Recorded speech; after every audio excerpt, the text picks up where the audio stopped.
Ekadashi day. We have again Achitagopi Mataji with us to speak on about one of the six Goswamis, Gopal Bhatta Goswami. Thank you, Achitagopi Mataji, for joining us every Ekadashi and giving us such nectar. Thank you. Hare Krishna. Shai, Hare Krishna. It's wonderful to see everyone again. Wonderful to be here.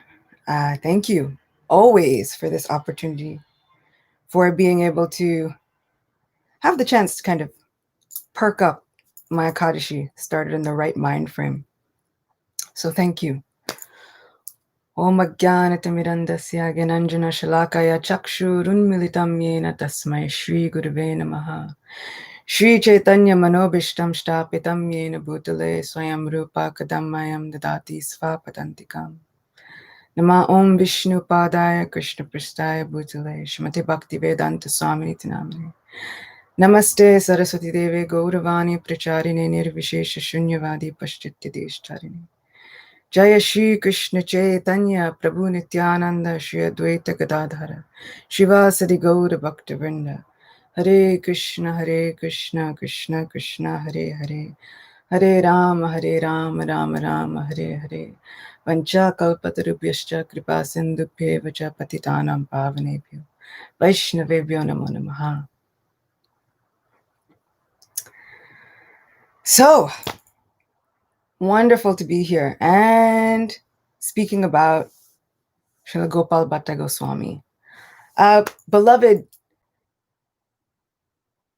Goswami, beloved preacher of Braj pastimes and Vrindavan pastimes, but most well known for establishing the worship of Sri Radharaman. And because he is so well known for establishing the worship of Sri Radharaman, we are going to focus on something else. So we're going to focus on the beginning of his life. And of course, there will be actually, I'm sure there will be another time, closer to his actual appearance, which is in the month of Posha, usually January, February-ish, where I'm sure we'll have another chance and we'll talk about the establishment of Sri Radharaman. But I really like the fact that Gopal Bhatta Goswami has so much in his life that we can speak about, dive into, get to know, and relish in the way of pastimes. So today is a little bit of an adaptation, a conglomerate of so many of the different pastimes. We hear of his life in Gaura Ganodesh Dipika. We hear of his life in Bhakti Ratnakar by Narahari Chakravarti, where we've seen so many of the biographies of the contemporaries and the devotees who come after the second generation of Mahaprabhu's movement. And we see it in so many other different poems, and it's been explained in poetry in so many different places and within Chaitanya Charitamrita itself. So today's is a little bit of an adaptation, weaving all of those things together and just trying to get an instance of the beginning of the spiritual life of Srila Gopal Bhatta Goswami. So I hope that you will bear with me, come along for the ride, send your good wishes and your prayers that we can all dive in together. What I love about this particular pastime is he's a child. We get to see the power of that simplistic heart. Just a sweet, simple heart with no duplicity, no complexity, just the sweetest heart of a child who's about 7 years old at the time. So the year is about 1511. According to our Western calendar, Sri Chaitanya Mahaprabhu had advented himself in the year 1486. And so now he is a sannyasi. He had taken sannyas at Katwa, and he is journeying to so many holy places. And he's come to South India. He's seen Tirupati and Tirumala. He's seen so many different places. And now he's come to Rangakshetra. The usually busy area around the temple complex was now blanketed in a stunned silence. The towering gates of the famous temple of Sri Rangam that were so high that they seemed to reach the heavens were the same as they had always been. This was the very seat of the students of Sri Ramanujacharya, the Sri Sampradaya. The devotees and pilgrims who had journeyed to have the divine vision of the reclining deity, Sri Ranganath, were also the same. But suddenly, the entire atmosphere, everything around the temple, and everyone within the area had changed. Everything was now different. Krishna, Krishna, Krishna, Krishna, Krishna, Krishna, Krishna, hey. A lone form called out, walking through the halls of pillar after pillar, shivering with intense emotion. Everyone who saw him stopped and stared. This was different from the lilting prayers that the devotees were used to. This was different from the very strict, straight stance of the Brahmin priests and pundits who strode through the temple and into its inner sanctum with official majesty. The mantras that this person chanted didn't sound particularly complicated, nor did they sound very advanced. In fact, he continually chanted this one phrase, singing out in a voice filled with emotion. Krishna, Krishna, Krishna, Krishna, Krishna, Krishna, Krishna, hey. Unlike the very formal priests that everyone was used to seeing, not only was this interesting personality singing, but he was dancing. One moment his form was stationary on the ground, and the next he jumped high into the air. His voice reverberated through the 7 halls as all else looked on completely stunned into silence. What else could they do? There was no one who could stop him. In fact, he seemed oblivious to the presence of all else. His wide eyes closed in bliss, and his body shone with a golden brilliance. That golden flower shimmered and shook as he sang and danced, and as he passed, those who saw him wondered if perhaps he was a god who had graced the earth with his divine presence. It would not be out of the realm of possibility that one of the devas themselves would have come to have the incredible darshan of Sri Ranganath Swami. His movements were unpredictable as he would take a step, then another 2 in a different direction, then turn as his arms would sway out around him gracefully. Just when the eye was comfortable tracking his forward movement, he would pivot in a nearly impossible turn, and the dance would continue. Every eye was riveted to him as though this one foreign sadhu held the secrets to all of existence. Of course, he wasn't from the area of Rangakshetra. Anyone who once saw him would have remembered seeing him for the rest of their days. No matter what else happened in their lives, they would have remembered him. Although his eyes were closed and tears often coursed down his cheeks, sometimes his eyes would flutter open, and those wide lotus petal eyes that reached nearly to his ears would fall upon some fortunate soul. If and when that happened, a miraculous thing would occur. No matter who they were or what their station in life was, they would begin to murmur the traveler's chant, Krishna, Krishna, Krishna, hey. The traveler would then grace that person with a smile and would raise his arms. The person would begin chanting louder, becoming as unaware of their surroundings as the traveler himself. It was like magic, and those who looked on did so, knowing within their hearts that even if they were wary of the peculiar behavior, still they had one yearning, that he might just once turn that sidelong glance filled with the madness of love upon them. After all, that's what it was, and it was plain to see. This was a person obsessed with love, love of God. He called out the names of Krishna, his deep voice pure and vibrating throughout the wide and majestic temple halls. Sometimes he would place a hand on one of the stone pillars, a far-off look entering his eyes. He would bend his head just a little, and it seemed as though he was feeling and seeing things that no one else could. In those moments, it seemed as though his dance was finished, but in the next, he would smile to himself as though he were enjoying a mysterious joke that no one else was privy to, and begin singing once again.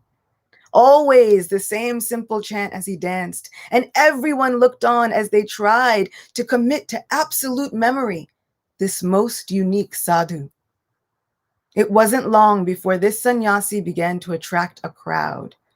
And it was during one of these astonishing displays of internal divine love that the priest, Venkatabhatta, first saw the golden sannyasi. Even before he actually saw him, Venkatabhatta could see his dazzling effulgence. The columns and pillars radiated with a warmth and light that he had never seen before. He had been to quite a few places in his life, as he was not native to Rangakshetra, but he had made his home there fairly recently, and he had heard of many saintly people, but never had he seen anyone like this sannyasi. Oblivious to all around him, he chanted and chanted and chanted. He would raise his arms high in the air, and with a sweet urgency, he would call out Hari Bol, encouraging any and all around him to join in his chanting. This chanting began to drown out the mantras of the usual priests, and it was far sweeter than anything that Venkatabhatta had ever heard in his entire life. Worming his way through the crowd that had formed, Venkata got closer and closer to the sannyasi, who looked like a golden mountain that had somehow fallen to the earth. Suddenly, as the sannyasi called out in his sweet voice the simple names of Krishna, one of those heavenly glances, a glance filled with all the promise of love of God, fell on Venkatabhatta. Almost completely stunned into immobility, the Bhatta's heart leapt in joy. His heart surged with intense feelings, and suddenly he knew for certain that he had to serve this most magnificent personality. He knew that this wonderful person was the most incredible person he would ever meet in his life, and he was filled with an intense longing, a longing for Sri Krishna, the flute-playing Lord. Even though Venkata had always faithfully worshipped Lord Narayan, now both his mind and heart were suddenly filled with the pastimes of Lord Gopal. Among the many people there and the many noises around them, another voice had joined in singing with the sannyasis. As Venkata continued to move through the crowd, squeezing past as many people as he could with each forward movement, he realized the new voice singing was his own.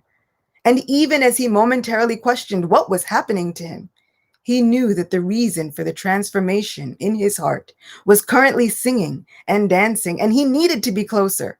He needed to see him and join him no matter what. With a final push and a deep breath, he sang the holy names, following the sweet voice of the sannyasi, who continued to dance as freely and openly as ever. Venkatabhatta finally found himself at the front of the crowd and close enough to fall at the feet of the dancing golden sadhu. Krishna, Krishna, the sadhu spoke and lifted Venkata carefully before holding him close in a heart-warming embrace. Venkatabhatta wasn't sure what this spiritual experience was, but it seemed as though everything he learned in his life, in fact, everything that his life had been, was leading up to just this moment. Unable to contain himself or the immense feelings coursing through him, he simply put forth a request. "Oh, my Lord, I beg you, please stay with me and my family during the rainy season. Just stay here for the rainy season." Venkata begged over and over again that the sannyasi stay with them. He was determined not to take no for an answer. After what felt like an eternity, the golden mountain of love of God acquiesced with a kind, wide smile and a nod of his head. It felt as though arrangements couldn't have been made quickly enough, but finally, Lord Chaitanya, as all came to know him, arrived at the house of Venkatabhatta. At the very onset of his stay, before the sannyasi could enter into his home, Venkata bathed the feet of Lord Chaitanya, who accepted the honorific hospitality in respectful silence, with a slight smile on his beautiful face.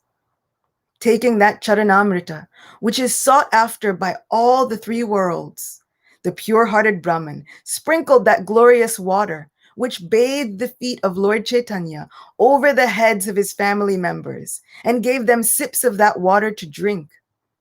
Among the family members who were there to receive the Lord were Venkatabhatta's two brothers, Tirumala Bhatta and Prabodhananda Saraswati, who was himself a Tridandi sannyasi. And along with them was the 7-year-old son of Venkata, little Gopal. From the moment that glorious water had been sprinkled on his head, Gopal couldn't take his eyes away from the sannyasi. In fact, he couldn't even think of anything or anyone else other than Lord Chaitanya. As others were introduced to the Lord, for Gopal it felt as though all else faded away. In that moment, there was no one and nothing else that existed outside of this moment with this personality who held the key to Gopal's entire life. He knew it with every fiber of his young body. Sipping the water that had touched the body of that divine person, Gopal could still feel the mysterious and magical effects it had on his heart, mind, body, and soul. Gopal was aware that others were speaking. He knew that his father was asking Lord Chaitanya to stay with them, to make their home perfect and a beautiful replica of the spiritual world by staying with them and speaking about Shri Krishna every day. But Gopal was simply waiting to see if the sannyasi would accept. As the sannyasi nodded, Gopal released a breath that he had been holding, and he felt his heart calm just with that nod of assent. Gopal was shaken from his reverie by the sound of his father calling his name. Snapping to attention, he found that just as his eyes had been rooted to the beautiful, shimmering form of Lord Chaitanya, the Golden Lord's eyes were now trained on him. Gopal fell at the feet of Lord Chaitanya, offering his obeisances and feeling as though all he had ever wanted in life paled in comparison to this one moment. Pleased with the boy, Lord Chaitanya raised him up, took him, placed him on his lap, and hugged Gopal to his heart tenderly. From that moment, Gopal Bhatta yearned to be exactly wherever Sri Chaitanya Mahaprabhu was. He would try and offer whatever service he could to the sannyasi, feeling an undeniable pull to him in his heart. He would find any way to perform some kind of service to him. He would press his legs when the Lord would take rest. He would bring water and puja paraphernalia. He would bring anything at all that Lord Chaitanya might need. Gopal was on constant alert, simply yearning to serve. And in his great kindness, Lord Chaitanya would reciprocate and would call Gopal in at the end of every meal, and he would give little Gopal the remnants of every single one of his very own meals. It was at this time that he would hear the discourses between Lord Chaitanya and Venkatabhatta, which have become famous within the pages of Sri Chaitanya Charitamrita. Lord Chaitanya would challenge Venkatabhatta's lifelong worship of Lakshmi Narayan, often saying that Lakshmi Devi, who is the absolute emblem of chastity, had somehow willingly given up those vows of exclusivity to run to that place where Krishna, a simple cowherd boy, was playing his flute. Eager to enter into the circle of the rasa dance, Lakshmi Devi tried many varieties of ways, but found herself unable to enter into that most intimate circle. Venkatabhatta would then maintain the opinion that Lord Narayan and Krishna were one and the same, and Lord Chaitanya would narrate a now famous story. My Guru Maharaj often tells this story in the most sweetly charming way. Oftentimes, the gopis would travel throughout the forest just looking for any glimpse of Govinda, trying to find where Madhava was playing his flute. Where is this Murlidhar? One day, Sri Krishna decided to test this exclusive love of the gopis. He manifested the four-armed form of Lord Narayan, and he stood just waiting for the gopis to cross his path. As the gopis came upon the four-armed form of Lord Vishnu, they bowed their heads. They saw him holding all of his instruments and paraphernalia, and they asked him, "Oh, my Lord Narayan, you can give any benediction, but have you seen which way Sri Krishna has gone?" My Guru Maharaj says, with all four arms, Lord Vishnu would point, he went in that direction. The gopis would pay their respectful obeisances, and then they would run off in that direction to find Krishna, somehow not even entranced by the vision of Lord Narayan himself. Sometimes we often think as devotees, when we hear about benedictions to live in the abode of Lord Vishnu in Vaikuntha, we think, oh, but we want Braj Dham. We want Sri Vrindavan Dham. But can we really say that if Lord Vishnu himself were to appear before us, somehow we'd just forget everything else? We wouldn't be entranced at all, not even standing for a minute thinking, at least, oh, wow.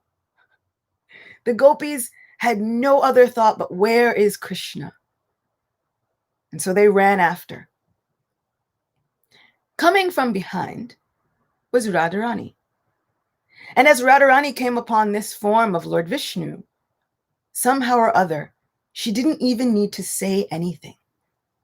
In the wake of Srimati Radharani's intimate love and affection, Krishna's extra arm simply disappeared and fell away. And his flute manifested in his hand miraculously. This majesty of awe and reverence was nothing in the face of Srimati Radharani's complete embodiment of love. This is now personified completely within the mood and within the outward color of Sri Chaitanya Mahaprabhu. Sri Chaitanya Mahaprabhu would tell this story again and again, and he would laugh, thinking about how these gopis, these simple maidservants, these simple cowherd girls of Vrindavan, were not swayed by the awe and majesty of Lord Narayan, and how Sri Krishna could not even maintain his awe and reverence in front of Srimati Radharani's ocean of divine love. Finally, Venkata Bhatta would admit defeat, and he would explain that he had spent his life in worship to Lakshmi Narayan. But after speaking with Lord Chaitanya wholeheartedly, he would accept that Krishna was his life and soul. He would accept the supremacy of Sri Krishna above all else. Sri Krishna, who was willing to submit himself to becoming the servant of those who loved him the most. In this way, they developed and established such a deep and loving relationship between them. So much so that the three brothers had given their very hearts and souls to Lord Chaitanya. But little Gopal felt particularly connected to him. He would often sit and sigh with deep, heavy breaths, and he would cry, thinking, why has fate been so cruel towards me? Why has Providence treated me so harshly?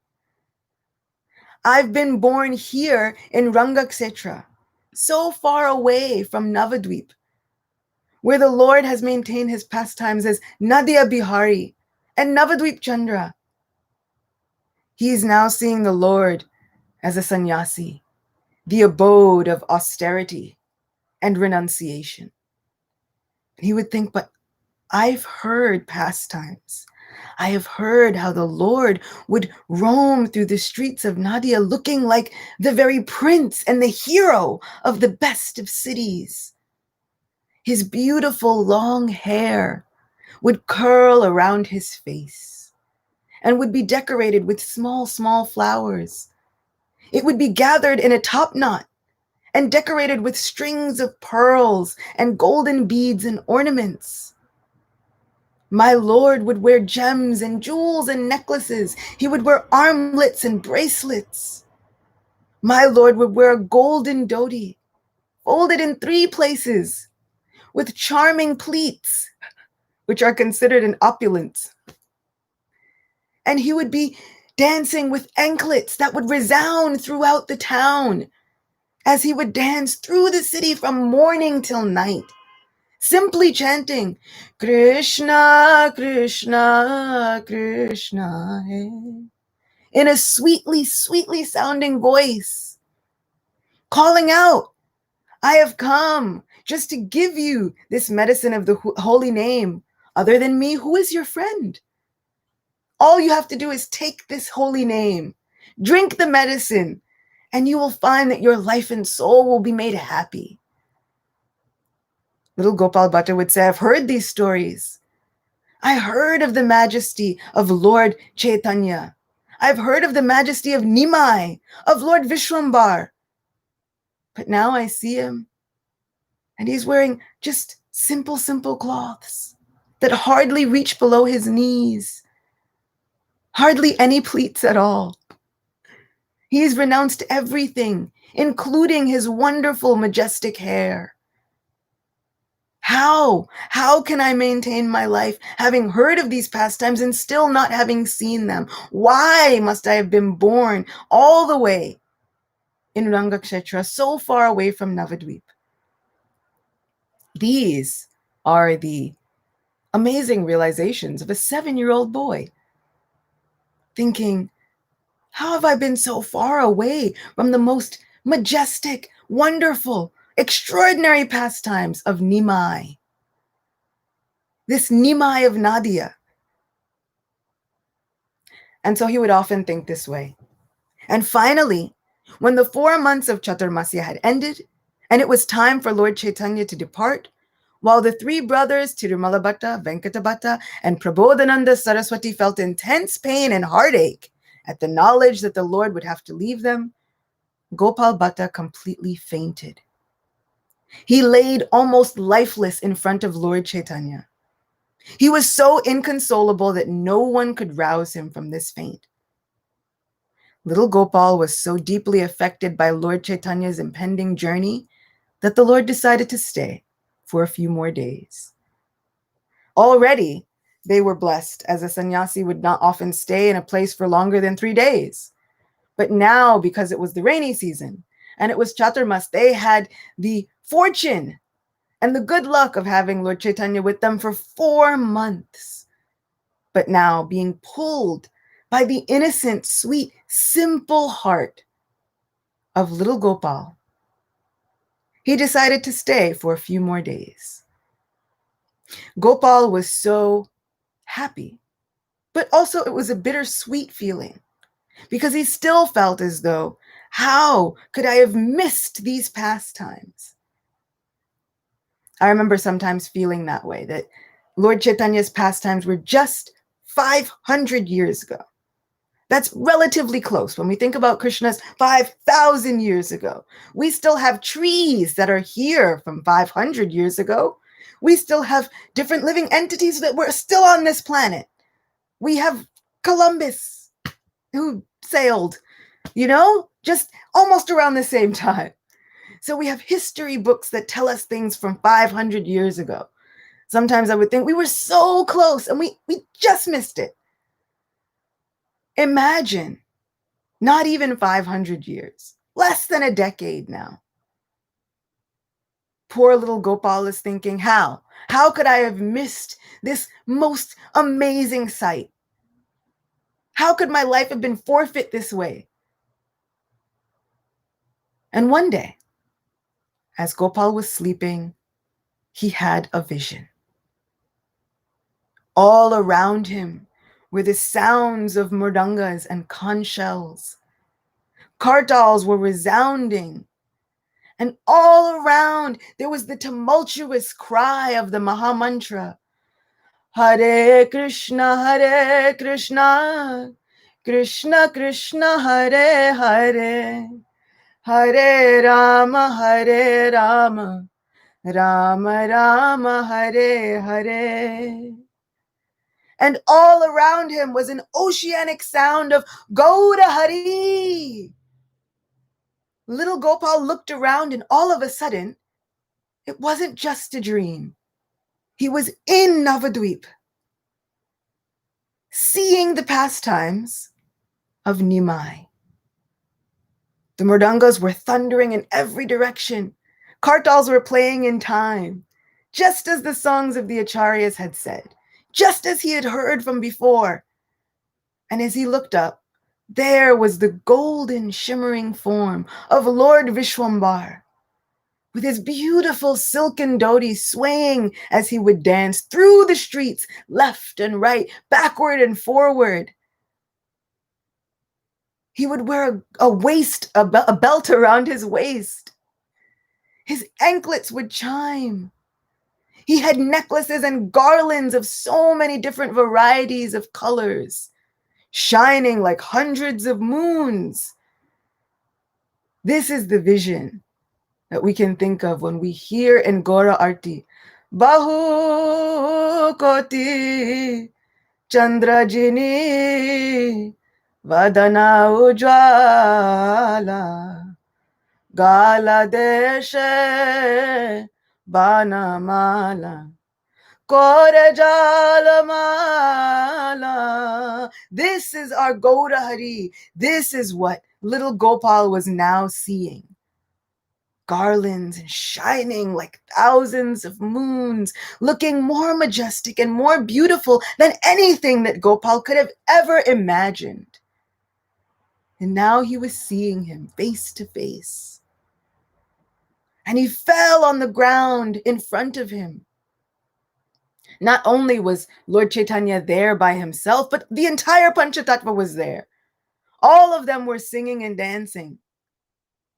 Little Gopal was raised up by none other than Lord Nityananda and Advaita Acharya. These two stalwart generals of the Sankirtan movement. He looked into the beautiful face of Lord Nityananda in his mood of a cowherd boy, often with flowers in his hair and feathers in all directions, often carrying so many instruments of a cowherd boy, sometimes a flute, sometimes a plow, sometimes a stick in his hand, but always looking like a transcendental avadut dancing through the streets of Nadia, just waiting to do anything to lift up the fallen souls and bring them to the lotus feet of Nimai. And so he saw this beautiful vision. The Panchatattva danced together. They sang together. And the citizens of Navadvip all roared the holy name. Hare Krishna, Krishna Krishna, Hare Hare, Hare Rama, Rama Rama, Hare Hare. Little Gopal began to sing as well. And finally, it seemed as though Lord Nityananda and Advaita Acharya would speak to him. Ready to hang on their every word, it seemed as though Gopal was holding his own breath, just waiting. And just as they were about to speak to him, little Gopal woke up. And he looked around, astonished. Where was that vision I just saw? What happened? Where is Lord Chaitanya? Where is Nityananda? Where is Advaita Acharya? But just before him was Lord Chaitanya, still in his house.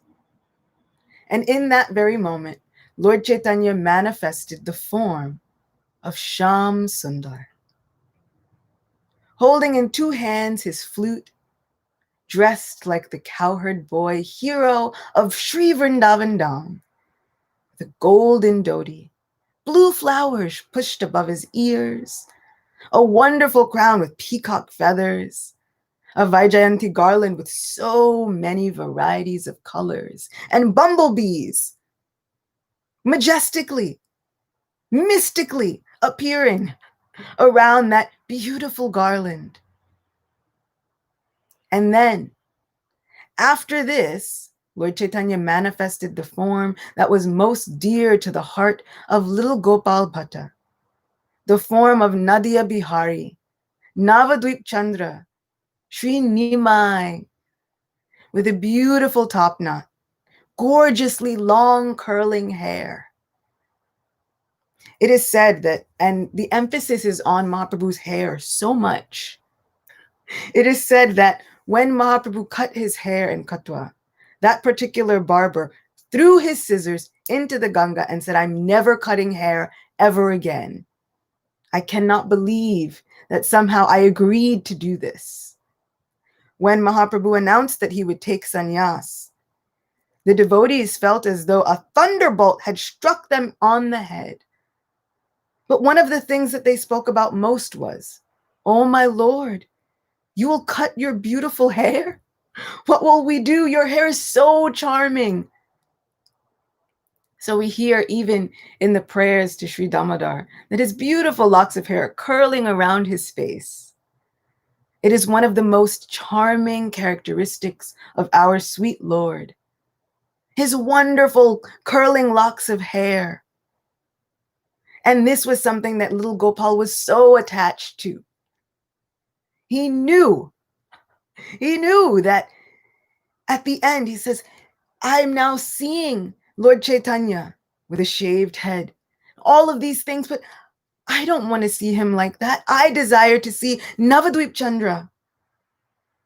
And so this is the vision that Lord Chaitanya gives to sweet Gopal Bhatta. And what was his qualification? What service had he done up until then? He was simply eager, determined, and enthusiastic in his heart. Completely just simple and sweet. He had heard the stories of Nimai and he believed them with all of his 7-year-old heart. This is what we can gain from the heart of these children, these wonderful second, third generation children that are so small, but they believe with all their hearts, with such firm conviction. They don't have anything to think, "Oh, but maybe this isn't real." No, Krishna absolutely is real. And Nimai can appear before me. And so, just to please the heart of this small boy, he absolutely did. And then he resumed his form, looking like the emblem of renunciation. And then once again, he took little Gopal on his lap. And he was crying, and little Gopal was crying. And my Guru Maharaj says that they bathed each other's entire bodies with their tears. This was the close-knit relationship that was had between Lord Chaitanya and Gopal Bhatta, even from such a young age. And so he tells Gopal, "I've shown you all of this, but it has to remain a secret. It has to remain confidential between us." And Gopal promises. And like very many other times that the Lord has made people promise to keep things secret, I'm glad that eventually they didn't. Because somehow these stories have made their way to us 500 years later. We hear about the times when Sri Chaitanya Mahaprabhu would quarrel with Kolavecha Sridhar. Later on, he would pray during the Mahaprakash Lila. He would pray, "I just want to see you as that same quarreling Nimai." No problem. It has to remain confidential. No problem, I promise. We hear when Nimai was stealing the offerings of the Brahmin who comes with his Gopal Shila. And Nimai would steal the offerings again and again and again. And finally, the Brahmin got so exasperated. "What is happening?" Nimai says, "You called. What can I do? You've been calling me with such love and determination. Every single time you call me to eat, I must come." So now I'm here. And he would manifest the form of Lord Gopal in front of that Brahmin. But he tells them it must remain confidential. Brahmin says, I promise, no problem. But so many of these stories, I'm so glad that someone told. Otherwise, what would we have? So he tells little Gopal, this must remain confidential. After your parents have left this planet, you make your way to Sri Vrindavan Dham and meet with the two treasure houses of love of God. Meet with Rupa and Sanatan. In the meantime, you can learn from your uncle, Prabodhananda Saraswati. But stay with your parents, serve them nicely, and once they've left, you come and find me. Come to Vraj. And at the end, of course, this is what Gopal Bhatta would do. But forever and ever, he would hold within his heart this vision of his Navadvip Chandra, this wonderful gift that Lord Chaitanya gave him, just because he was sincere, enthusiastic, and so determined, with such a simple heart, just ready to believe, ready to have faith. I take such incredible heart from this story, such incredible hope. How many times do we think, how could I not have taken advantage of all of my blessings? How could I not have taken advantage of my Krishna, especially in a lockdown? How could I not have taken such advantage of my Radha Govinda, seeing them as often as I was in a temple, and now we're far away? How could I have missed it? How could fate be treating me so cruelly? But wherever and whenever the Lord chooses to appear, he is absolutely and positively there. So sometimes the Lord gives solace to our hearts by appearing in dreams. And sometimes, just last week, I was having a particularly bad day thinking, how could I not have taken advantage of everything? I didn't look at Govinda enough. I didn't see his lotus feet enough. I didn't take enough darshan. I didn't take it seriously enough. I could have taken it more seriously. I could have done more, could have served more. I could have been more fully present. And then I said a prayer. Oh, my Lord, just somehow accept me. No matter what, just somehow accept me. And the next day, someone from Australia wrote me a letter. They've never been to New York. And they said, you know, just the other night, I had a dream, and you were in it. I had come to New York for the first time, and you were showing me around, and we took darshan of Shri Radha Govinda. And I thought, that's it. That's it. Okay, I was there. Somehow, the Lord is still engaging me. No matter how much of a nonsense I am, it doesn't matter. Out of his kindness and his wonderful, heartfelt compassion, he keeps accepting me. He keeps accepting our service, no matter what. Even halfway across the world, in the farthest place that you could get from New York, in Australia, he's sending a message. Okay, I'm still with you. We're still in this. Keep the faith. So when I hear and when I think about this wonderful pastime with little Gopal Bhatta, that was all he had. Keeping the faith in his Navadvip Chandra. And this is the Lord that would fulfill all of his desires. This faith is something that we can gather from him, a little 7-year-old boy. That determination, we can have it. We don't have to know every story. We don't have to know every shloka. After all, he was only 7. He had heard stories about Navadvip Chandra. His heart was attached to Navadvip Chandra. That was it. We can have that attachment to Shri Radha Govinda, Shri Radha Murlidhara, Shri Gaura Chandra, Shri Radha Madhava. All we need is that little bit of attachment.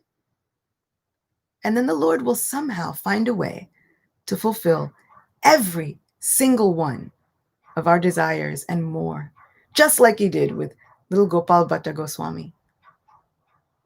So thank you. Thank you so much for allowing me to be here with all of you. Thank you for allowing me to speak something, little realization, a little adaptation, but all heartfelt, just trying to remember Gopal Bhatta Goswami ki jai, Srila Prabhupada ki jai, Shri Shri Radha Murlidhara ki jai, Shri Navadip Chandra Gaura Chandra ki jai. Achitagopi Mataji, thank you so much for such a beautiful narration, taking us from Srirangam to Navadvip to Katwa and back to Radha Murlidhar. So thank you so much.